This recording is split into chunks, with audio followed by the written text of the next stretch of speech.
కేంద్ర ప్రభుత్వం జనగణనలో కులగణన చేయాలని నిర్ణయించడం ఇది హర్షించగా విషయం. దీనికి కారణం తెలంగాణ రాష్ట్ర ప్రభుత్వం, తెలంగాణ కాంగ్రెస్ పార్టీ అని చెప్పక తప్పదు. దేశంలోనే రాహుల్ గాంధీ గారి ఆదేశం మేరకు మొట్టమొదటిసారిగా రాష్ట్రంలో కులగణన చేపట్టి ఏ జనాభా ఎంత శాతం ఉంది, ఏ కులం వారు ఎంత శాతం ఉన్నారని తేల్చి చెప్పినటువంటి ఘనత తెలంగాణ రాష్ట్ర ప్రభుత్వానికి.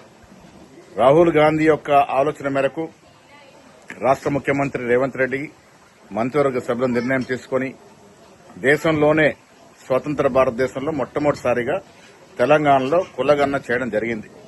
దాంతోపాటు 42% పాటు రిజర్వేషన్ బీసీలకు ఇస్తూ కూడా చట్టం చేయడం జరిగింది.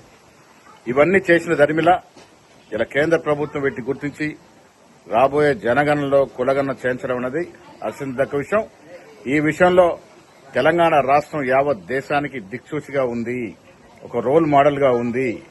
ఈ సందర్భంగా ఓబీసీల తరఫున నేను ఆనాడు ఈ యొక్క అంశాన్ని చేతబూని దేశవ్యాప్తంగా ప్రచారం చేసినటువంటి రాహుల్ గాంధీ గారికి, తక్షణమే దాన్ని అమలులోకి తీసుకొచ్చినటువంటి రేవంత్ రెడ్డి గారికి, బట్టి విక్రమార్క గారితో పాటు మంత్రివర్గ సభ్యులకి, శాసనసభ్యులకి, యావత్ తెలంగాణ కాంగ్రెస్ కార్యకర్తల తరఫున తెలంగాణ రాష్ట్ర ప్రభుత్వానికి అందరికి కూడా కృతజ్ఞతలు తెలియజేస్తా ఉన్నాను.